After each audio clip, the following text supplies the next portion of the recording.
August 29, 1915. Celebrated actress Ingrid Bergman was born in Stockholm, Sweden on August 29, 1915, the daughter of Swedish photographer Justus Bergman and his German wife Friedel.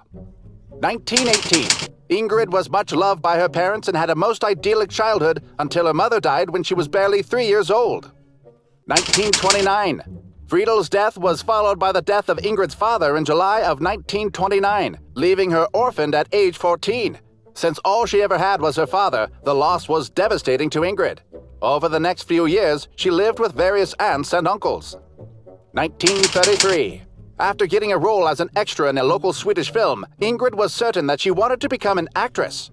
She applied to the Royal Dramatic Theatre School in Stockholm and was accepted in 1933 at age 18. 1935. Ingrid received her first major film role in the 1935 Swedish film The Count of Monk's Bridge, which led to other movie roles. Soon, Ingrid Bergman was working as much as she wanted as she earned herself a name in the Swedish film industry.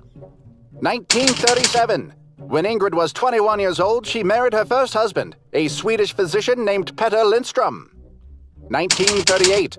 In 1938, Ingrid went to Berlin's UFA studios to star in a German film called The Four Companions. Thanks to her summers spent in Germany as a child, she spoke fluent German and had no trouble stepping into the role of Marianne Kruger. The country itself had, however, drastically changed since those carefree days, and Ingrid soon returned to Sweden as the outbreak of the Second World War was looming on the horizon. September 20th, 1938. At the end of the year, on September 20th, 1938, Petter and Ingrid's daughter Pia was born. 1939.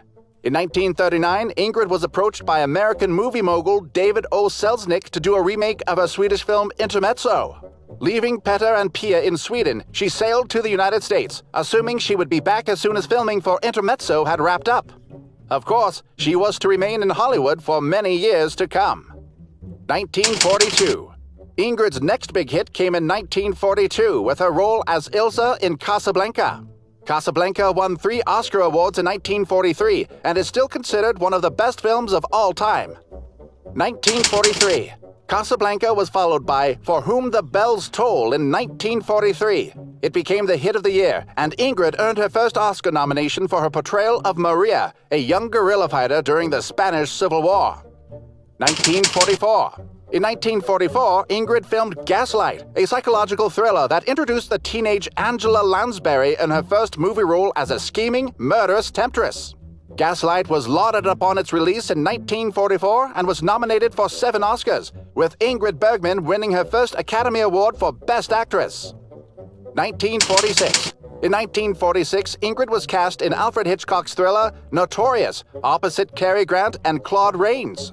Notorious became one of the biggest movie hits of 1946 and made its debut in New York City's Radio City Music Hall. 1950. During the filming for Stromboli, Ingrid fell in love with Italian director Roberto Rossellini. She left her husband and young daughter in America to pursue this relationship, which resulted in a son in February of 1950, and shortly after that, marriage. Bergman would spend the better part of the following 6 years in Italy, making films and also giving birth to twin girls. She would not see her firstborn daughter Pia again until 1957. 1956. Ingrid made her return to American cinemas in 1956 with the release of Anastasia. The film was well received, and for her role as Anastasia, Ingrid won her second Oscar award. 1958.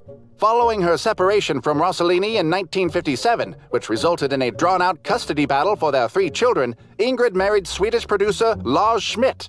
This would be Ingrid's last husband, and the two would remain together until their divorce in 1975. 1969. Bergman continued to make box office hits even during her later years. One such example is 1969's Cactus Flower, which was one of the highest-grossing films of the year. 1974. In 1974, Ingrid chose to take a small part in Murder on the Orient Express, which won her a 3rd Oscar. Now a seasoned actress, she was not afraid to take roles that called for older women. August 29, 1982. Ingrid Bergman kept working until the very end of her life, even as she was battling breast cancer. She received critical acclaim for roles in films such as Autumn Sonata, which earned her a final Oscar nomination, and A Woman Called Golda, which won her an Emmy Award. In the end, Ingrid Bergman passed away on her 67th birthday, surrounded by family and friends.